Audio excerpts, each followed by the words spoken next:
Hello, entrepreneurs. Thank you for tuning in to another incredible episode. We are going to Texas today to sit down with Valerie Hayes. She's an accomplished entrepreneur that offers the answers to these problems. Does your business have a people or process problem? Does your business have the direction, information, and tools to achieve your goals? And is your business growing so quickly you're about to implode? If you answered yes to any of those questions, this is the show for you today. You're going to learn how to grow your business efficiently and effectively with our expert guest who has been featured on the likes of CNN, ABC, NBC, and in USA Today and People Magazine. Most business owners set out to do what they love in their business, but don't realize what it takes to run a business until it's too late. They want their business to grow, but just don't have the time, energy, or skills to keep pushing the boulder up the hill. You deserve a fractional COO integrator who can help you execute your vision, whether it be you or you're looking to bring someone on. This week's guest is going to help you, and she will immerse herself in the day-to-day operations of your business. Analyze, streamline, and improve processes and procedures, manage staff, develop and implement organization recommendations, evaluate and manage the customer journey to improve customer experience, and so much more. Running a successful business should be easier, and Valerie's going to help us right now. Let's kick it off, Valerie. What does entrepreneurship mean to you? Yeah, that's a great question, Vincent. And thanks so much for having me on your show. I think to me, entrepreneurship means opportunity and possibility. Not only the opportunity to ideally make a lot of money and have a lot of fun, but it's an opportunity to leave your mark on the world, to enrich the lives of the people that you serve through your product or service. And if you look back at the great entrepreneurs, they've always improved the lives of a local community, a region, an area, or in some case, the entire world. And so to me, entrepreneurs are the people really moving things forward in a way that benefits everyone. Making your mark on the world, something I'm trying to do. And it's only just beginning still, I feel. And that's what I love about this podcast because I get to help others grow. Each guest helps me grow immensely. And I think you're going to do just that. So, Valerie, thank you for starting us off. I want to welcome you all listening on to another episode of That Entrepreneur Show. My name is Vincent A. Lancy, and we have a great episode ahead. A lot of value. Valerie loves giving back, and she recently celebrated her company's 20-year milestone. So she's here today celebrating. Valerie, can you please introduce yourself to our audience before we talk all about your company? This segment is sponsored by Bedrock Business Builders, a small business startup specialist. Start, build, manage. I'm coming to you from just north of Houston, Texas. I'm originally from Minnesota, so I have absolutely the wrong accent. I've worked in 3 Fortune 500 companies and run my own business for over 20 years, just barely over 20 years, which is why I'm celebrating today. And I really am taking on a mission to help small business owners and entrepreneurs really get in touch with what they should be doing in their business to achieve the goals and the success that they've really envisioned. It's really easy as an entrepreneur or a small business owner to do really well for a certain period of time and then to suddenly get stuck. And you're maybe not sure what the issue is. You start signing up for different programs and different consultants. And oftentimes you just don't get the results that you're looking for. And I think that I want to spread the message that we need to get back to basics because how you run your business, how you actually run your business creates your business. And so I'm here to share that with your listeners today, Vincent. I look forward to learning all of that as well. Thank you for starting us off. And I would love to now extend on what you just spoke about. I have a feeling all of that is related to your company. Yes, my company, we work with entrepreneurs or small business owners who have anywhere between 5 and 250 employees, and their revenue is typically between 500,000 a year and almost a million, sometimes just under a million, sometimes just over.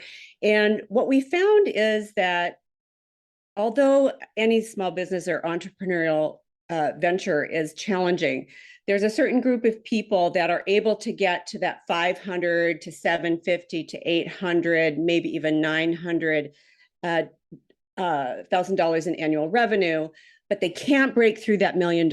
And once you break through that $1 million, it's easier to keep going. And the reason is because to break through to $1 million, you need to have an organization that you can scale. It needs to be an organization with infrastructure, processes and procedures, all those boring words that everyone hates, that will actually scale so that you can keep on growing and you don't have to keep reinventing. I recently worked with a client who had broken through the $1 million mark, but had totally relied on sales to do it. And they were working literally 24/7, 365.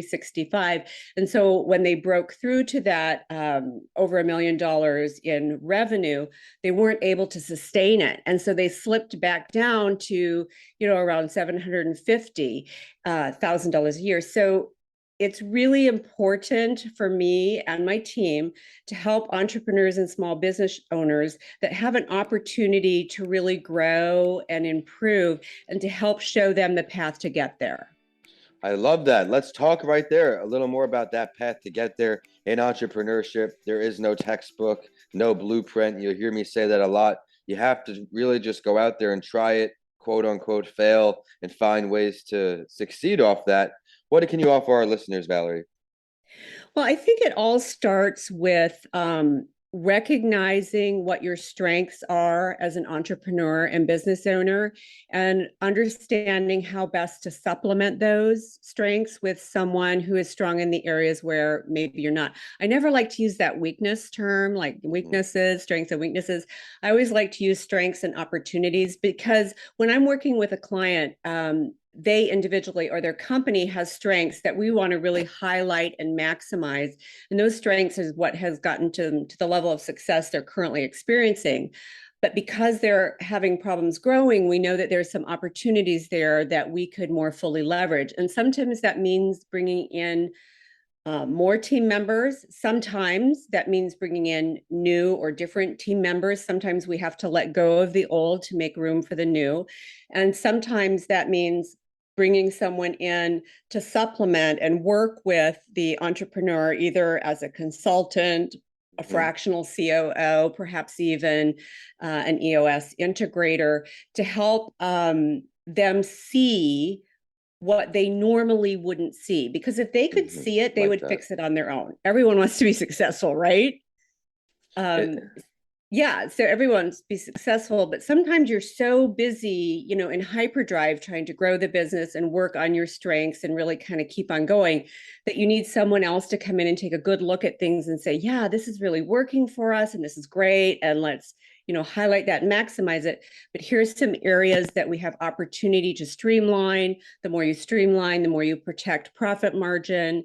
The more you streamline, the more you're able to produce more goods or services with less manpower investment. So it's really, as an entrepreneur, when you get to that point where your growth is sort of plateauing, or maybe it's slowed down and is sort of under the 20% a year mark, that's when you want to think about bringing someone in to just give yourself a fresh perspective. Yeah, sometimes, and myself very much so included, blinded by our own light. Even with podcasting for a while, I went a year straight and didn't tweak too much because it was very successful. I was getting great numbers, a lot of people reaching out to join the community of entrepreneurs. Then I have to make sure I spend some time listening to outside podcasts to get new perspectives, new ideas, because mine may be going stale. I love that. But you mentioned we celebrate your birthday here, 20-year anniversary at the company. So congrats again.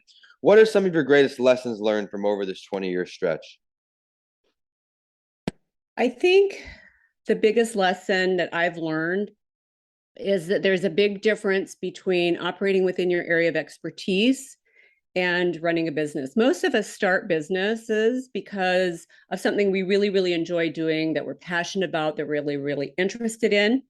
But the reality is 80% of running a business is running the business, not doing the thing that you might really love or be interested in. For example, maybe you love designing homes and you want to start a home designing business. Maybe you're an architect or a home designer. The reality is you're only going to spend about 20% of your time designing the homes and 80% of the time running your business.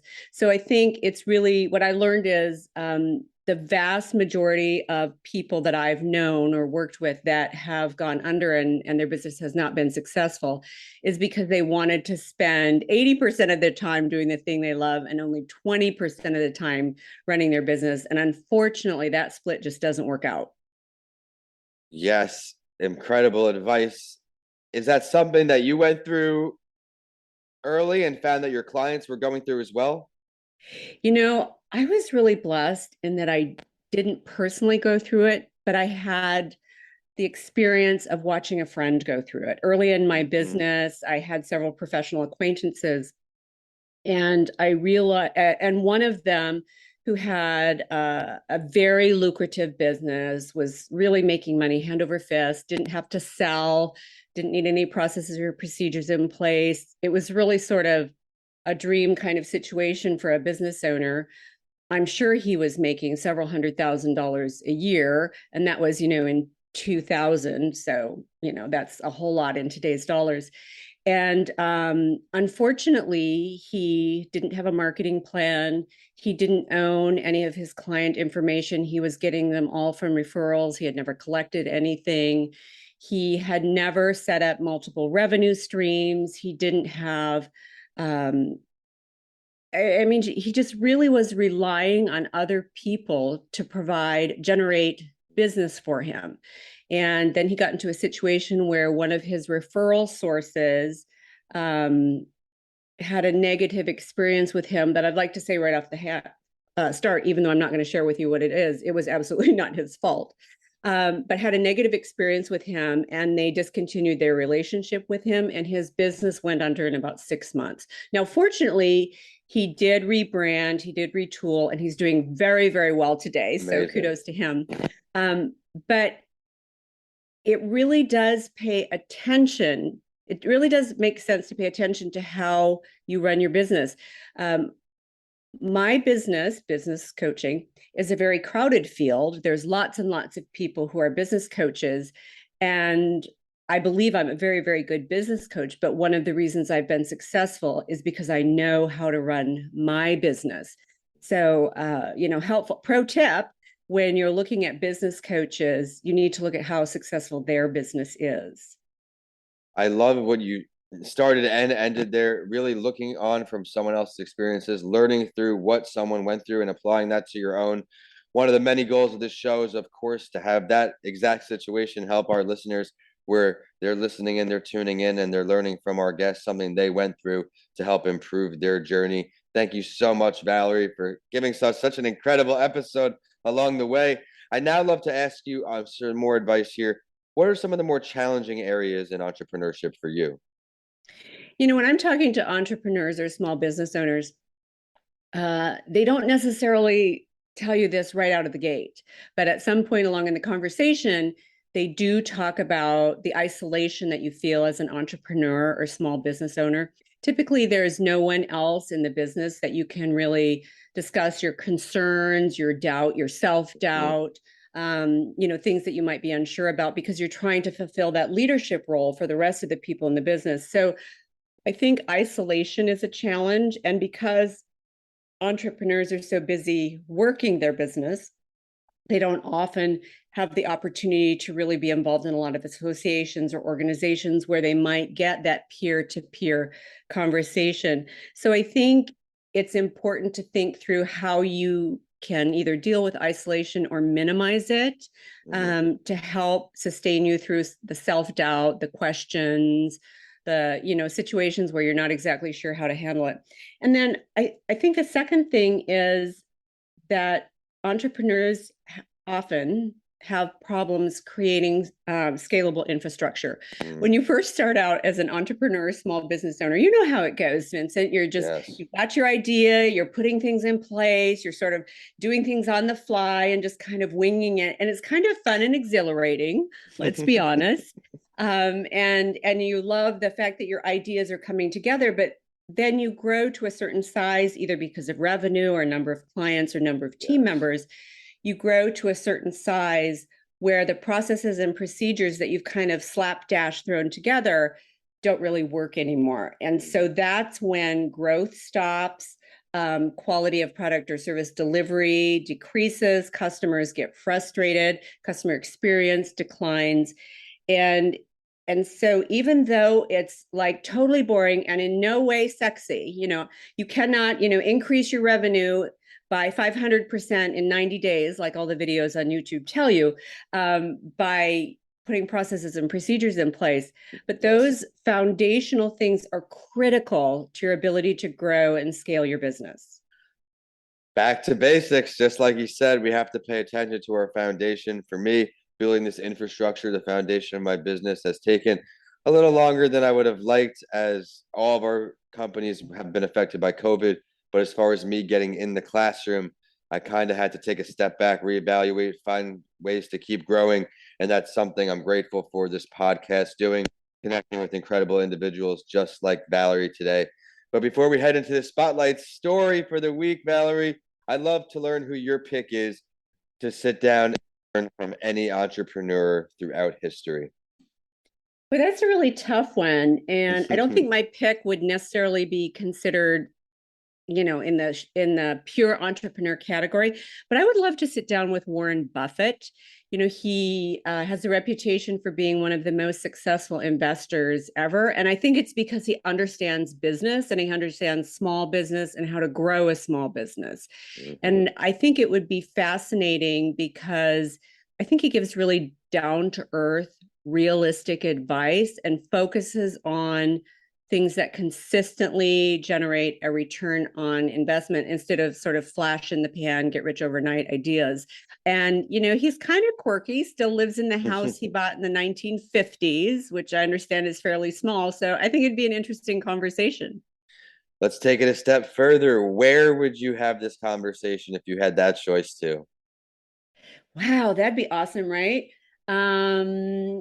I don't know. I really like the Smithsonian Institute. Ooh, I realize it has nothing to do with entrepreneurship and very little to do with Warren Buffett, but it would be a good excuse to get together there. They have a really nice cafe. I think you would get a whole lot of that conversation to keep growing your business with. And now I think it is a perfect time for this week's Spotlight story. And we have another great story ahead. Love this part of the show. I always learn something new. And as we have a rock star female entrepreneur on the show today, we're going to look at the journey of another, and Cher Wang. And this article is titled Woman Making History: How Cher Wang, a Taiwanese entrepreneur and philanthropist, became one of the first women to instate a tech business in the 90s. And this article is from Forbes. I'm going to go ahead and read a bit of it for you. Our guest take on it. As I mentioned, one of the first women to instate a tech business in the 90s, and in 2014, she was listed as the 54th most powerful woman in the world by Forbes. And Shelly Zalis, it looks like an employee of Forbes, had a chance to sit down with her and ask some amazing questions. I hope you all can learn a lot today. How was the tech world like for women just a few decades ago? How has it changed? It's undeniable that the tech world was largely male-dominated when I first started out in 1981. But even then, I found it wasn't a challenge about gender so much as entrepreneurship. I've always believed that if you are truly passionate about what you're doing and have a clear vision on how you will benefit society, you can overcome almost all hurdles on the road to achieve your vision. I'm going to go ahead and read one more question here. Can you share an anecdote from doing business in the 90s that really illustrates what the business climate was like for female entrepreneurs? And when I want to ask this, as our guest today is celebrating that 20-year anniversary in her business. The 1990s was an exciting period of rapid transitions in technology, from PC to smartphones, wired internet to mobile, and also semiconductors. I didn't view myself as a woman in the tech environment, I saw myself as an entrepreneur trying to make these technologies happen. Today, we're going through a similar era of accelerated technological change to another industrial revolution. The transition to the metaverse, artificial intelligence, quantum computing, and more is generating many more opportunities for female entrepreneurs to develop solutions to solve obstacles and drive progress. And that means many more opportunities for women. What are your takeaways on this article and her story here, Valerie? I love that she really focused on the need for education for entrepreneurs and not necessarily, I mean, obviously in her field, there's STEM education, which is really, really important. But she also talked about the importance of being able to articulate a good argument for or against something and to present ideas. I think that's really, really important when you're an entrepreneur, because even though you might have an idea and you're convinced how fabulous it is, it's sometimes difficult to get other people on board and be able to persuade them to invest or partner with you if you're really not able to communicate that. Thank you so much for that, Val, and such amazing episode throughout. Now tell everybody where they can find your social media, website, all things Valerie. I'd love to connect with your guests. And if they're looking for me on social media, for Facebook and Instagram, I'm Valerie M as in Mary Hayes, Hayes, Valerie M as in Mary Hayes. And on LinkedIn, you can look for me under Valerie Hayes, Hayes, or Fractional COO, and I should come up under either one. And of course, you can always check out my website at Valerie, Valerie, Hayes, Hayes.com. I'd love to connect with your listeners. And thanks again, Vincent, for having me on the show. I really enjoyed the conversation. Be sure to go check out her amazing content right now. She has so much to offer, and we are at Vincent A. Lancy on all social media and YouTube, Vincent A. Lancy channel. I've been putting a lot of content out. My website, of course, is vincentalancy.com, and you can listen to all episodes on all of my podcasts from there and so much more. Thank you for tuning in, and I will see you next Friday. Have an amazing weekend.